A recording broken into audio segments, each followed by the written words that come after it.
enough of you, enough of you. Can't get enough of you.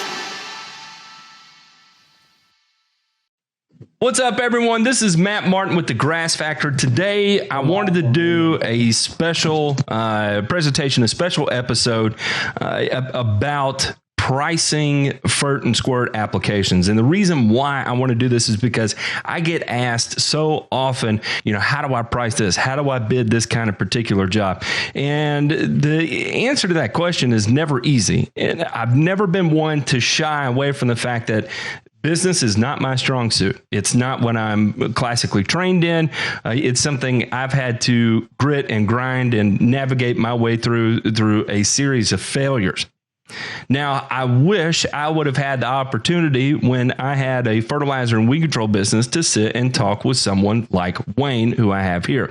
This is Wayne Voles of Profits Unlimited, who is going to talk to us today specifically about how to bid these types of jobs, how to bid this type of work. Wayne, thank you for being on with me today, sir. Oh, I appreciate the opportunity, Matt. It's one of my favorite things to talk about for sure. And when I say that, it's only because I made every mistake I could make when I started my landscaping business. And I'll tell you a quick little story about Wayne's Lawn Service. A lot of guys that do what I do, first thing they want to tell somebody is how successful they are and how great they are. But my backstory is simply, I got into the business in 1979, and by 1987, I had myself almost $90,000 in debt as a 2-truck operation. And thinking the problem was we needed more work, Matt.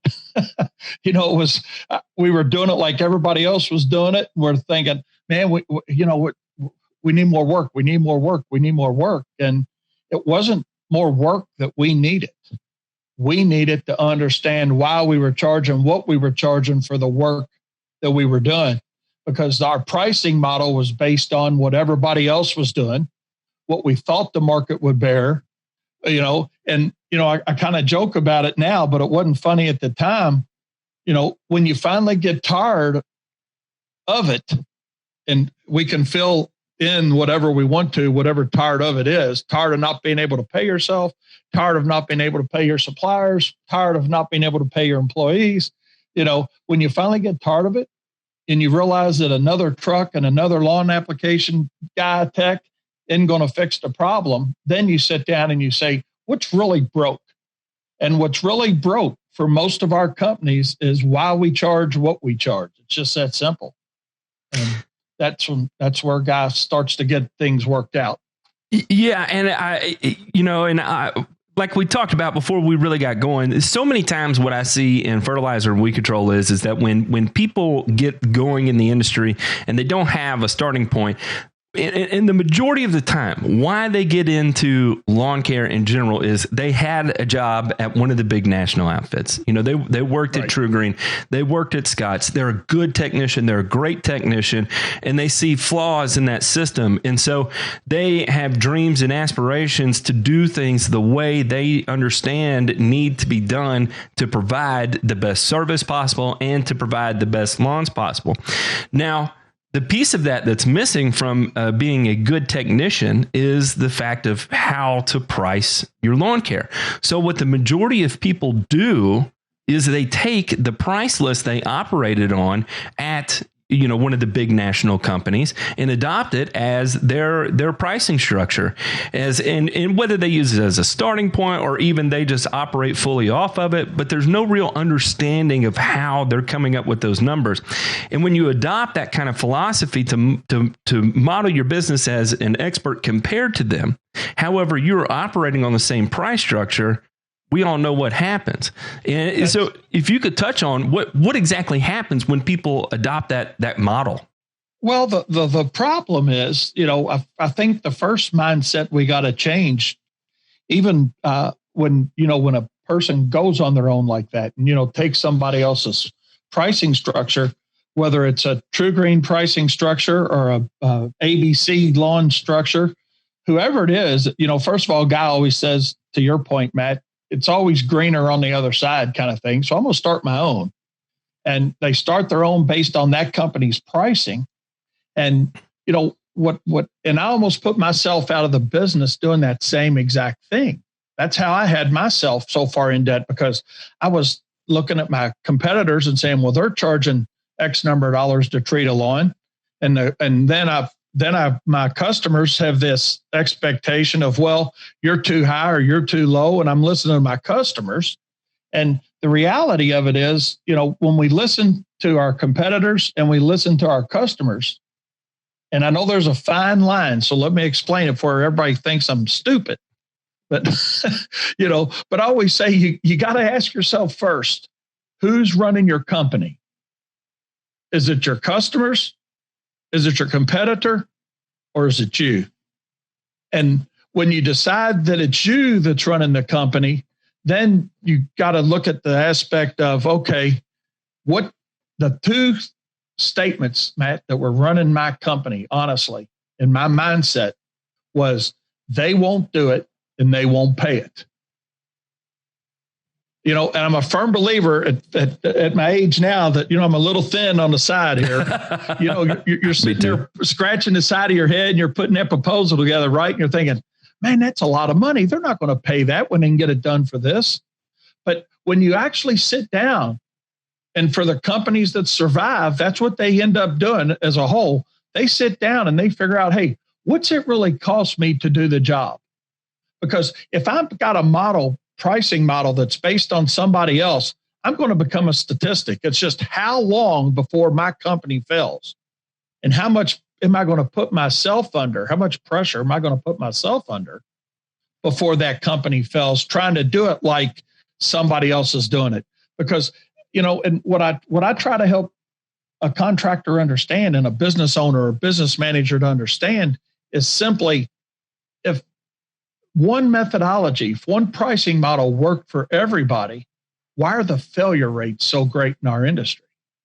It's just that simple. Because when we look at the failure rates, it's astronomical. I mean, when you look at something like on Small Business Administration, you know, and you look up failure rates, we're second.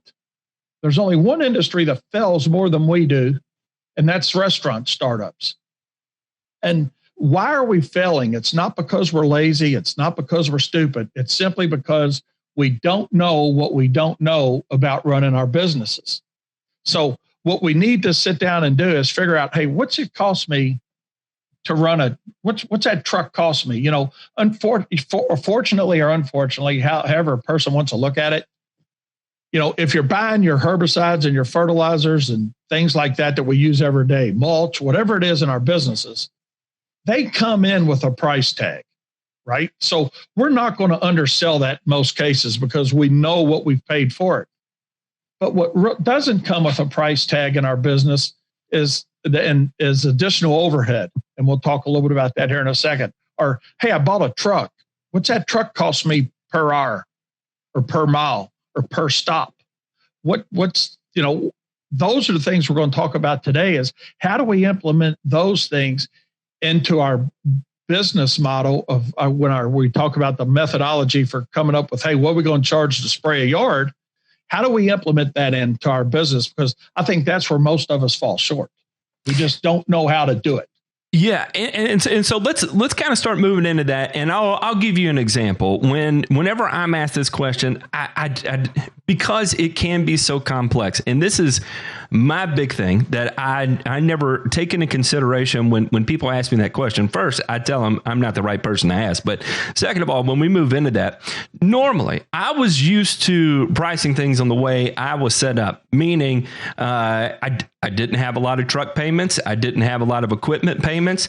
And so when I wanted to operate at a 20% material cost or 25% material cost, it may make sense for me to do that because I have low overhead. Now, so we'll say we're dealing with the average person who went and leased a truck or purchased a truck with a note. and did the same with their equipment. They've got sprayers and they've got ride-on spreader sprayers. And now all of a sudden they've got notes. When they're sitting down and looking at their price list, how do you even start with that?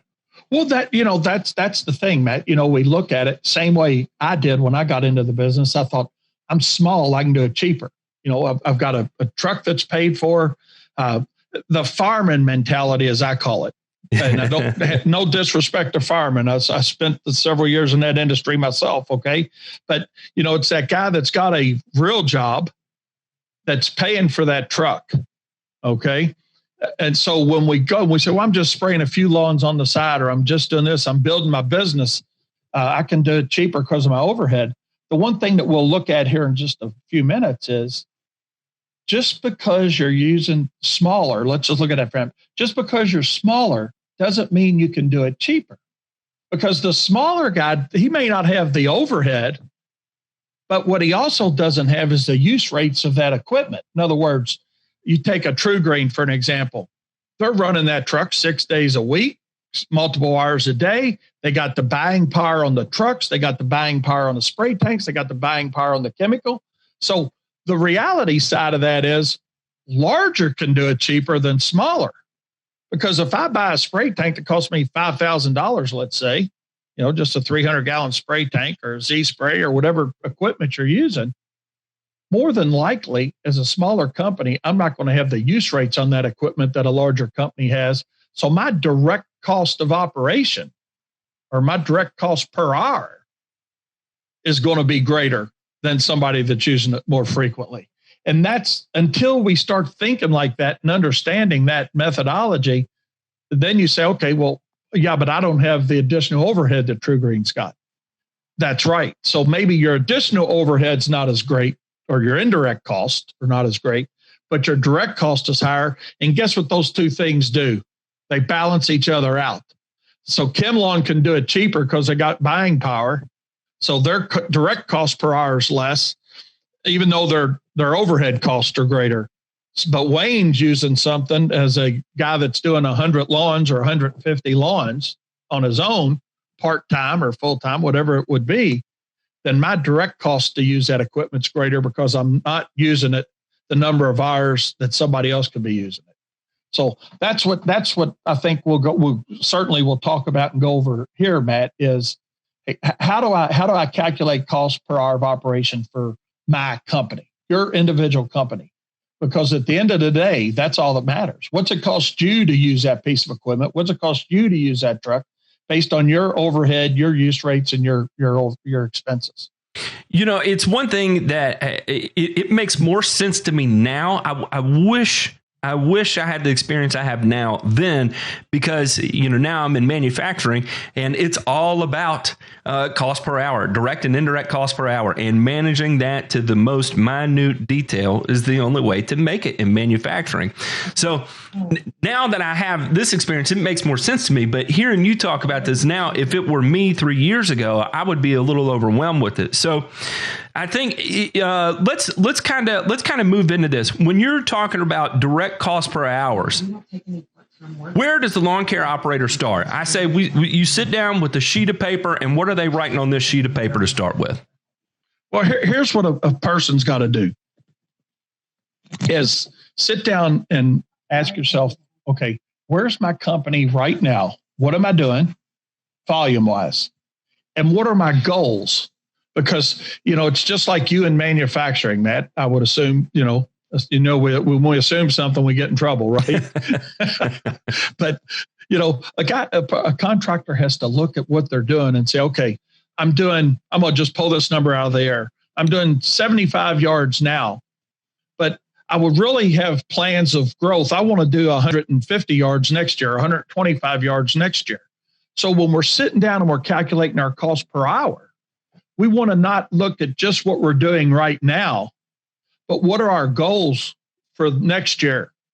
Because I don't want to price jobs at 75 lawns, knowing that I've got a really good plan in place and I've got goals in place to get me to 100 or 120, whatever the goal is for the next year. Does that make sense? Mm-hmm. So that's going to help me sit down and develop my budget, is what it amounts to. which isn't as hard as we all make it. We all make it very hard because it takes us outside our comfort zone because we're really great at spraying lawns. We're really good at knowing chemicals. We're really good at doing the work. But what most of us are weak at is figuring our cost. So the first thing we got to sit down is change hats, put our manager hat on for a second, not our lawn tech hat, and say, okay, where am I at? Where do I want to go? And once I figure that out, then I can determine my cost for everything that I'm going to put into this model that's right for my company. So, and I think something else we have to sit down and figure out. And I know this very common mistake that I made. I, honest to God, really didn't know the difference between cost, markup, and profit. As simple as those three things are, because it's amazing when I'm talking to guys across the country, whether it's a seminar setting or consulting, when you ask them, what was your profit last year? And they'll throw a number out. Okay. Number doesn't matter. So I'll say, okay, well, let's look at a balance sheet or a P&L. Let's look at something to back up what you're saying. Okay. And a lot of times what I see missing is their actual salary, what they paid themselves. So as an industry, a lot of us are paying ourselves out of what we call profit, when really, even as a one truck operation, I'm an expense to my company. I need to be in that budget as labor. Don't pay yourself out of profit, because now all you've done is create yourself a job, right? I mean, and that's what a lot of our industry has done, is just created a job for ourselves and not setting the platform, down to actually calculate a profit for our company. That makes sense. So yeah, because then it becomes when you're just taken from profit here and there, it becomes a cash flow game at that point. And in cash flow, everybody cash flow is king. Cash flow is king, but the problem Wayne's Lawn Service had playing that game of just worried about cash flow and trying to pay bills is, our scenario was at that point in time, back in 1987, I told you what our debt really was, and that was a lot of money to us. Okay. I mean, that was a lot of money, at that point in time, $89,000 was a lot of money. But we were probably grossing around 300,000. Okay. But we were spending 310. So it didn't matter. And I took, I want that to be a big message today for, people that are listening to this. The volume you're doing doesn't matter. It's how much are you keeping. I'd rather a guy tell me, hey man, I'm a one truck operation and I did $100,000 last year and kept 30,000 of it as net profit after I paid myself, or 20,000, because when we look at it statistically, a lot of the benchmarks that a guy will find out there is only the top 20% of companies in this country are maintaining about an 18 to 20% margin. And that's to put you in the elite. Now, the opposite side of that, Matt's this. You look at some other statistics on that, okay, on benchmarks, that almost half of our industry, 49% is the last thing I found and read last year. 49% of our industry is out there expecting and accepting about an 8% or less margin. Wow. It doesn't make sense that when we're doing the low volume that we're doing as a smaller company to take all the risk associated with what we got to do for an 8% margin. No, not at all. It just doesn't make sense. So what we need, if you want to fix that problem, you say, okay, I need to sit down. I'm going to fix that problem. How do we fix it? We don't fix it with more work. More work comes after we figure out what the real problem is, okay, what's it cost me to do the job? What's it call me to pull up in front of Miss Smith's yard, who's 5,000 square feet of turf I got to treat 5 times a year or 8 times a year? That's where your own business model comes into play on establishing cost. Is once I determine that, then I can say, okay, what have I done wrong? Who's wrong within my bidding system? So, and when we sat down and figured that out, okay, and it took us from, like I said, 1987 was our very low point. 1989 is when we figured out we got to do something different. And when we sat down and actually figured our cost per hour up for our company, what we found out, we were only about $4 an hour off and some change. We're like, man, that ain't that much. But then when we looked at it and said, okay, $4 an hour, how many hours of service are we providing in a year? Now, all of a sudden, that $4 an hour multiplied by a few people times 50 weeks a year, all of a sudden that $4 an hour was a huge number that, hey, if we had that, I've actually got a video out on it says how you can do $147,000 a year and lose money as a one truck operation. And it's because you're just a few dollars an hour off. And the transition for us, Matt, was very simple. Once we figured out what our cost per hour were, we looked at, people say, well, what do you do then? Well, what you do once you sit down and figure out your cost, the first thing a person needs to look at, and Matt, just a little interaction because you're a smart fellow. Where do you think we looked first? Once we really knew our cost, where do you think we looked first? That's a good question. Not to put you on the spot, but because we overlook the obvious sometimes. We did. I don't know. I'll tell you where we looked. We looked, I'm pointing to something you can't see, but I'm pointing to our fire cabinets. Uh-huh. We looked at our existing customers. Because what do you know about your existing customers? You know how much they pay and how long they take to do, right? Mm-hmm. So let's just say, to keep it simple, I need my cost per hour is $50 an hour. That's just the number, throwing it out there, okay? If I know I need $50 an hour, and let's say I'm mowing a lawn, for an example, or spraying a lawn, it doesn't matter what service we're providing, okay? If I know Miss Smith is paying me $47 a week to cut that lawn and my cost per hour is $50, what do I need to do to Miss Smith? Got to go up. I got to go up. I got to go up $3 just to get to my break even point. Right. And if I want any margin on that, I got to go even a little higher. So the mindset we had initially was, we're going to lose all of our customers. You're not going to lose all your customers, because guess what? All your customers aren't messed up. It's some of them. We luck into having some of them bid right as an industry, and the ones that we approached that we had underpriced, honest to God, what do you think most of them told us when we said we had to have a $5 or an $8 increase? Okay.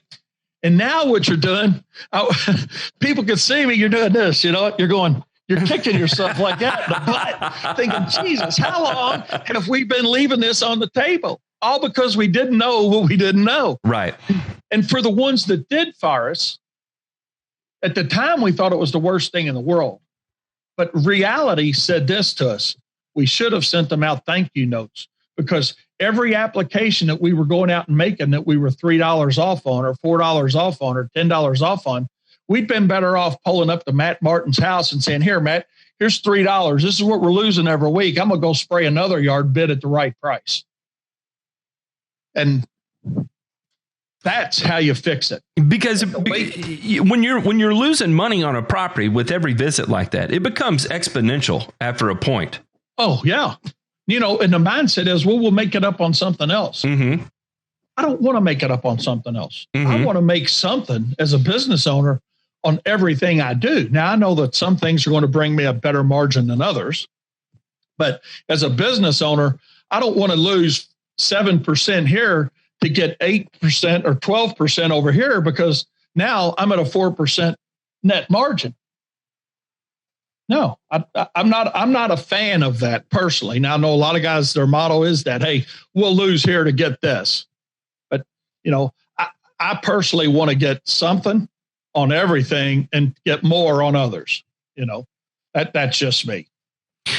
So, I think when we're detailing this, and we're going through and we're figuring out our cost to operate each piece of equipment, whether it be a truck, and whether it's just us as a worker.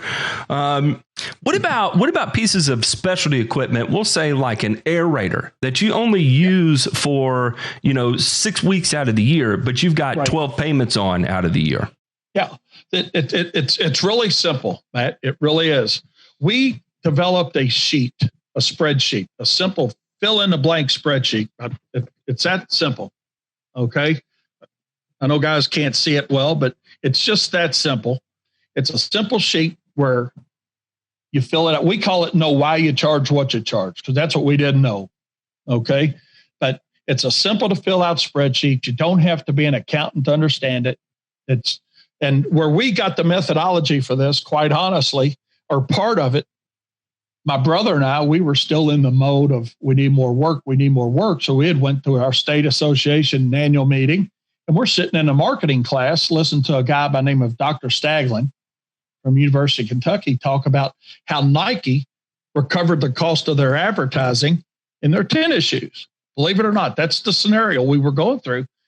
And all of a sudden, I'm watching him go through a sheet, Matt, and I'm like, it's my college education finally kicked in. I'm like, you know what?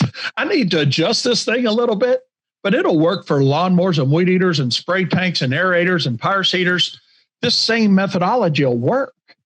So that's what we left with from his presentation was, hey, we need to develop a sheet that we put in. And this is what guys and ladies, contractors across North America like about ours is we don't tell you what to charge per hour. Everybody's market's different. A market within a market's different, right? Mm-hmm. Our methodology shows you how to calculate your break-even point.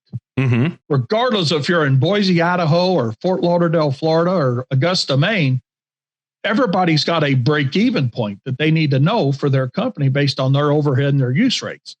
So that's what our sheets do. You take their sheets in there for trucks, labor, any type of equipment, whether it's a lawnmower, spray tank, a power seeder, an aerator, you fill out one of those sheets for each crew. Let's say you've got a spray truck going out. So what do we have? We have a truck. We got a spray tank or Z spray, depending on how guys make those applications, or some type of spray unit, right? Mm-hmm. All right. And then we got additional overhead and labor and chemical cost. So when you sit down and you fill that one of these sheets out for your truck and your spray tank, you come up with a cost per hour, if that makes sense, for your truck based on spraying. Okay, if I've got a 1 million square feet I'm spraying, or whatever it may be for a company, or 10 million square feet, it doesn't matter how big it is. You know the average size of your properties that you're spraying. So you come up, okay, so just as in this example, let's say a guy's got 7 million square feet that are 5,000 square foot average lawns. Okay, so he's got 200 lawns he's treating.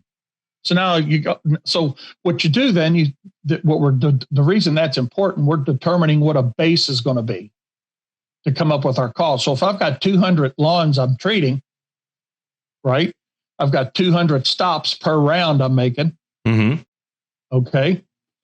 So I got 200 stops. If my average square footage is 5,000 square feet of stop, what that's going to allow me to do is, if I know that my equipment's calibrated at 2 gallons per minute, or a gallon per minute, or however you're calibrating your equipment, you can come up with an average stop time. Mm-hmm. Okay. So now the reason that average stop time is important, okay, that's where you're at right now. That I've got 200 yards that are taking me an average of 5 minutes at 5,000 square feet to treat. So that gives you a basis. Okay, well, I got 5 minutes of time there. But also, what do I have? I've got drive time to that job. I've got distance between the job. I've got to fill in the morning. I might have to fill on site if I'm using some type of ride-on equipment. So those are all additional things that you build on and add to on your cost per hour. And then you get to a point where we call it our putting it all together sheet. Okay. So after I've figured out, hey, I'm going to use my truck for 15,000 miles a year or whatever it is. What you see on these sheets when you go through and fill them out, it's company specific to your operation. None of it's based on an industry standard. Why don't we base it on an industry standard, Matt? Because it's not a one size fits all approach. That's right. Because if we're doing it on an industry standard, I always joke and say they're great. We just can't run our company on it. Because if the industry standard was right for everybody, then when I left True Green as an applicator and brought their pricing model, it would work for me. So an industry standard's important to look at and to know where the benchmarks are, but we got to break our own costs down on a cost per hour of operation for our company based on our overhead. So, I think one of the things I often see too is where when people are trying to adopt the volume model, the preference is over volume, but not route density. So correct. Wherever you can pick up a stop, you're going to go ahead and take it on, and then it falls into your price sheet because it's a certain amount of square footage, but there's no real taking into account how, exactly like you said, drive time to get there and then drive time from there to your next stop. And that's where, especially, these larger companies have that gigantic advantage is route density. It's route density. And that's where, we use, and I'm not suggesting that anybody use this. You have to look at your own company to see what kind of route density or what type of circle you want to use. But we have what we call our golden circle. And it's a 12-mile circle from our shop. And that's where we spend 90%, 99% of our time and effort. So we can keep a very tight route within our shop, because once we get outside that 12-mile circle, then we know that we have to add additional costs to the job. Our chemical cost isn't going to change, but what's going to change is our truck cost and our labor cost to get there, and then to get back on route. And one of the most important things a person could do is once they sit down and calculate, their cost for their sprayer, their cost for their truck, their labor cost, and they look at their average, say in a fert and squirt situation. Okay, how is my route density, and how am I going to try to increase that density, but come up with a minimum cost for a stop, regardless if you get 20 yards in a row. Because what I found myself doing a lot, Matt, I gave away thousands of dollars this way. Because I'd start with Matt's yard and I'd be doing a really good job, and Matt's neighbor would come out, and Matt's neighbor would say, "Man, his yard, you got his yard looking really nice. What do you charge to do mine?" And I'd tell him, "Well, can't you give me a little bit of a price break since you don't have to move?" Right? Our industry, we hear that all the time. And all the contractors want to say, "Oh yeah, we'll give you 10% off. You're right. We don't have to move." Guilty. But what happens? What I didn't think about, Matt, at first was why do we get as an industry 2, 3, 4, 10 in a row? It's because we do a good job. But what also happens to those 2, 3, 4, whatever number we get in a row, one of them would die, one of them would move. They're all of a sudden those 5 we had at that stop, now we're back down to 2 or 1. And now because I've given everybody a discount, the one I've got's underpriced. Yep. So come up with a minimum is my suggestion. Stick to that minimum. And if you get 20 in a row, what's that done? It's increased your profit margin for you for that stop. And you've earned that profit margin as the owner or the manager of that route because you have increased that route density. I kind of joke about it, Matt, and say, we always want to give a discount for it, but here, try this. Next time you go and fill your truck up at the fueling station, and you walk in and say, "Hey, I got 25 gallons of fuel. What's my discount?" They're going to laugh at you, right? Well, I've got 3 trucks here that are filling up at the same time. We don't even have to move, and we can get them all filled up. What's my discount? We're going to get 75 gallons of fuel, and the guy next to me only got 4 gallons because he had $7. So as a contractor, I just ask you to keep that mindset in play.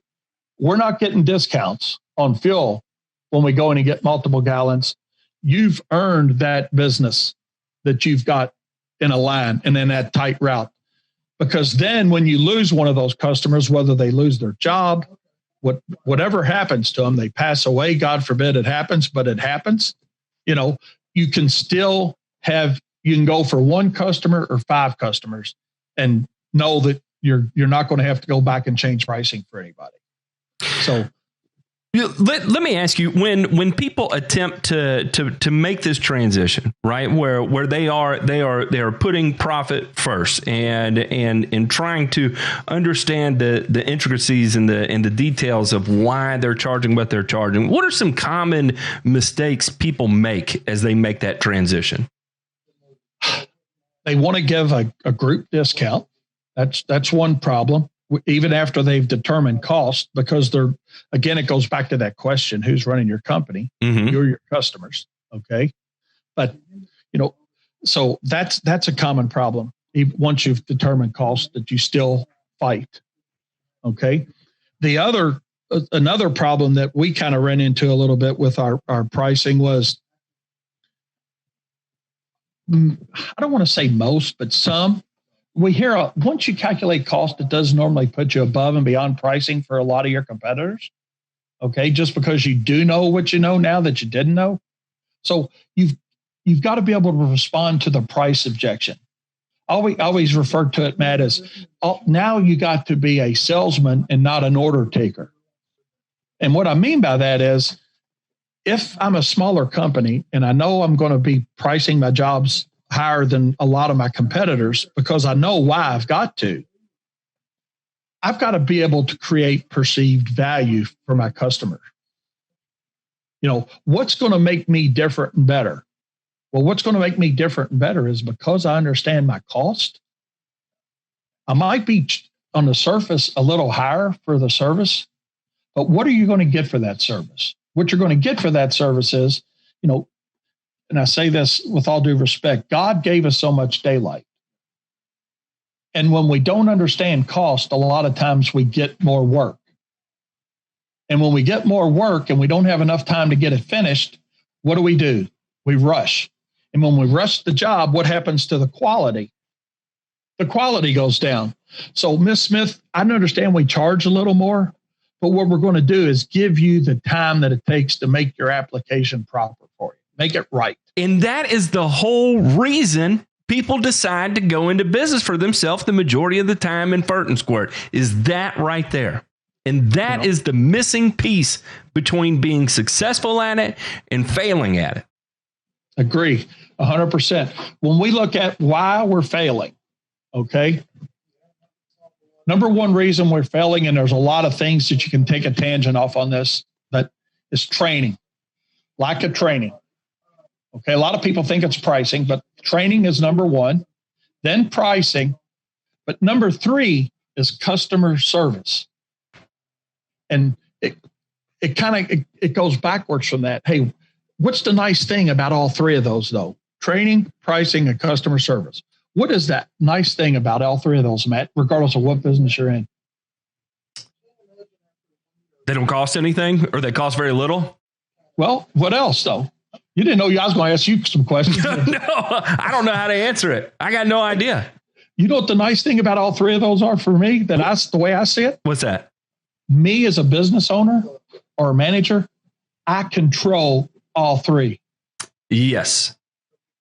It doesn't matter what my competitor's doing. It doesn't matter what Ms. Smith thinks about it. If I control my training and I can be better educated and I can educate my customer better, that's going to create perceived value that I'm a little different than the average bear out there. So my pricing is going to be a little different. So my pricing for profit is going to be better. And my customer service is going to be better because I'm not going to need to service as many jobs during the day. So I can give Matt Martin, my customer, the time that his lawn deserves. And if he's getting a better job, he's going to be a happier customer. And if he's bought me, this is going a little deeper, Matt, but if he's purchased and hired me based on perceived value and not the cost of that service, and I follow through with that service, what's he going to do, or what's she going to do? Refer you. They're going to refer you, but guess what else they're going to be? They're going to be more loyal. That too, yeah. Because next year, when they get 47 little flyers of guys coming around and throwing them in their mailbox or emailing them or however, when a customer hires you for price, they fire you for price. But when they hire you for value and you deliver on that value, you've got a more long-term loyal customer. You know, and that's another thing that I hear a lot out of the industry is, man, I'm going to lose my customers and there's no loyalty. There's no loyalty from a customer that has bought your service based on price, but there is loyalty from a customer that's bought your service based on the perceived value, and you follow through with that perceived value for that. But before we can create the perceived value, we got to understand that our spray tank cost us $2.28 an application. Our truck cost us $1.43 per stop. Our chemical cost per app on a minimum is X number. Until we know our putting it all together numbers, once we figured out our putting it all together numbers, what it really costs us to make a stop on a 5,000 square foot lawn, that became a lot easier to sell to people, because when you know what it costs you, you're not going to go out and undersell it. When you don't know what it costs you, you're going to go out there and say, well, Matt's charging this and he's charging that, and she's charging that. We'll get in the middle. Or when Miss Smith says, you know, hey, I've never paid that much. Well, why'd you call us? That should be the first question a contractor has when somebody's called anyway, is why'd you call us? Maybe we can't fix the problem. Well, I've got a lot of crabgrass, or I've got a lot of broadleaf weed problems, or okay. We're kind of getting off tangent of costs now, but it goes back to creating perceived value.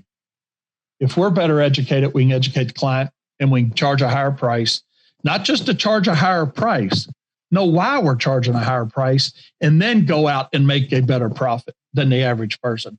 Service less accounts for more money, and it makes sense. And, you know, I feel like this, too, is also going to be great groundwork for when it comes to scaling your business. Absolutely. Because, you know, you figure out your cost. That's where I was talking about earlier. You got to know where you want to take your company to. So when you figure out your pricing model, when you actually sit down and use this, know why you charge what you charge information. Okay. And you know, you're right here at this point, level A, but you want to get to level B here and level C, maybe the following year. If you pick a price point in between the two, if that makes sense, then you're not going to have, by the time you get to your level B price point, okay, your level one where you started customers are not going to be underpriced because you've had a couple, hey, you started in the middle here, so you're making a little more profit on them initially, but then maybe a 3% increase in a year from now to get you to where you need to be based on that overhead change as your company grows. Because what's happening is our direct costs are going down on those sheets because, hey, we've grown. So now we're using that same spray unit more frequently. But what's changed on the bottom side of that sheet is our indirect cost, our fuel, maintenance, repairs, because we are using it a little more. So that's why it's important to know where you are, where you want to be, so you can develop a pricing strategy and know that every year you have to have some type of price increase. That was going to be my next question, is once you develop it, it's not evergreen. It's something you have to, it evolves as your business evolves. We were the world's worst at keeping a customer set at 5-year pricing. You know, I mean, you know, oh God, I can't raise their price. They'll leave. But you know what? Our budget went up 2.5% or 3.5%, or, you know, so whatever percent your budget goes up, the customer has to follow, or you're doing it for less money than you did it the year before. You know, so that's why I strongly suggest that you have some type of pricing structure in place that knows that, hey, even if I'm just keeping up with inflation, then I've got to at least do that and start out. We write a lot of 2-year contracts, but what we do is we take our pricing now, add to that. Customer doesn't know, doesn't care. They just want to know what the price is going to be, right? So we write a lot of 2-year contracts where we'll say, hey, part of what we do is we'll give you a 24-month price guarantee. Mm-hmm. Okay. But we're making a little more on the first year of that, and we're evening out on the second year of that, but we've always made the margin that we want. Exactly. This is where it gets real interesting. And I think this is really, so what I see in lawn care a lot of times is what I call the $200,000 to $400,000 plateau. You get to $200,000 in revenue, you get to $400,000 in revenue, and it's always that push to $1 million. And there seems to be this gigantic gap that if you can push through 500,000, you can get to $1 million. And the majority of people who make it there are people who have systems in place and understand their cost. But it's the people who stuck in that plateau. They don't understand how to get those systems in place because they can never afford it, whether that be to have a full-time office manager, to have a full-time route manager, whatever the case may be. Those systems that are required to take you to the next step, they can't do it. And I think a lot of that just stems from the inability to sit down and plan at the start of the year. These are going to be my costs. These are going to be my costs to implement these systems, to have an office manager, to have a route manager or a service call manager, whatever the case may be. And if I'm going to get to that, I have to start building that budget now. And that's going to influence my price sheet right now. That's exactly right. And that goes back to what you're touching on is just what we talked about a minute ago is where do I want my company to be? Mm-hmm. Because when I look at where I want to be, it's those systems and those expenses that come into play. Maybe all of a sudden you've outgrown your home or your garage. So now I'm going to have rent on an office space. Okay. Or I'm going to have somebody answering that phone for me. I think that's something that we all need to go to yesterday is have somebody answer that phone right now, because there's a million reasons why we're not talking about that today, but but those expenses associated with growth, that administration, maybe that office space, the additional marketing dollars you're going to spend, because we all want to talk about, I kind of laugh about it, Matt, but it's not funny because I used to feel the same way, about, we don't have to spend money on any advertising. All of our work's referral work. Yeah. Okay, referral work's great. It's like shooting fish in a barrel, right? But that's not going to sustain or give us the systematic growth in most cases that we want. It may help you sustain attrition, but it's not going to help you really get the growth that you want. And that's where we got to look at spending more marketing dollars in that budget. Like you said, it's the systems you got to put in place, the non-income producing overhead that you're going to have, whether it's an office manager, a route manager, a salesperson. I get that question. When do you put a salesperson on? I think another thing I was really weak at, and that I think somebody needs to learn that lesson a lot faster than I did, was delegation to that. Surround yourself with people smarter than you. And I know that's harder to do than it is to say.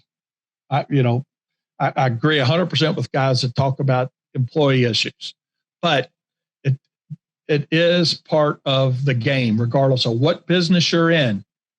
When you want to scale, you want to grow, you've got to know that you got to pay somebody to produce.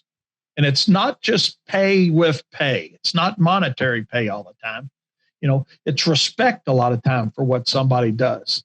The problem I had in initially trying to grow was when it came to the delegation side, I would give somebody the responsibility of the job, but I wouldn't give them the authority to complete the job, if that makes sense. Yes. And I think that's where, everything has still had to come back to Wayne.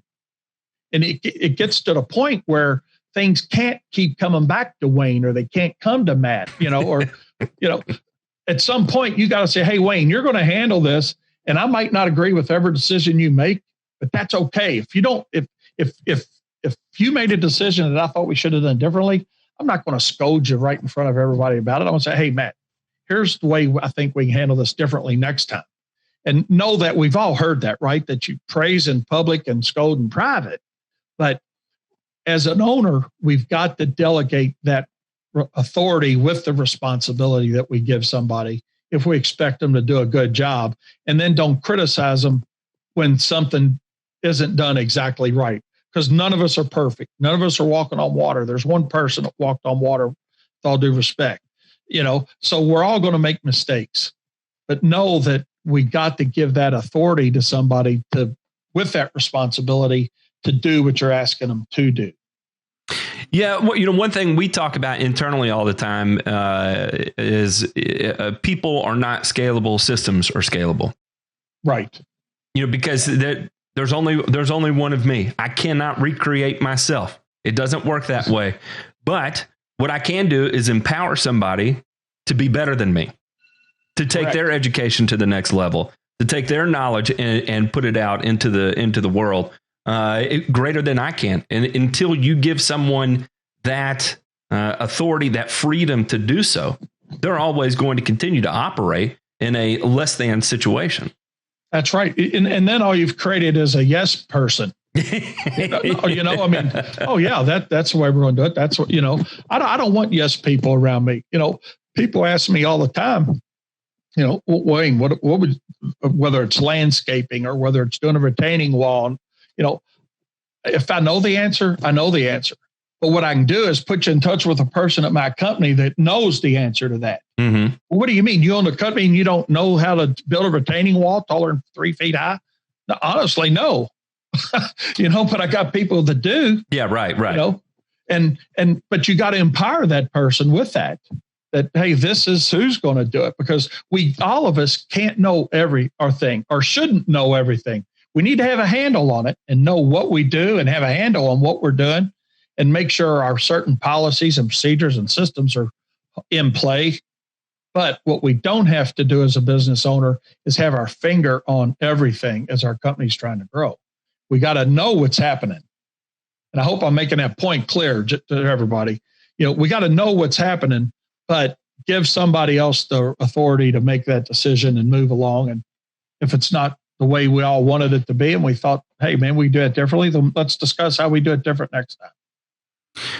Wayne, I want to thank you so much for coming on and having this conversation with me. This is fantastic, and I think these aren't just lessons to consider.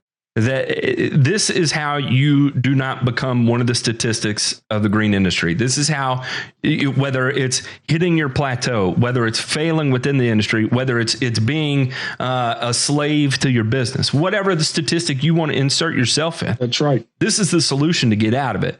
So I can't thank you enough for doing this. It's really invaluable. And for those of y'all at home, this is Wayne Bowles, Profits Unlimited, profitsrus.com. And I've got his phone number right here. Reach out to him and take that first step to empower yourself, to empower your business to become successful. The longer you wait to do this, the greater the opportunity it is for you to become one of the statistics. Wayne, do you have any closing words, sir? Just as to wrap it up, 0.5% of companies make it to the 20-year mark and longer.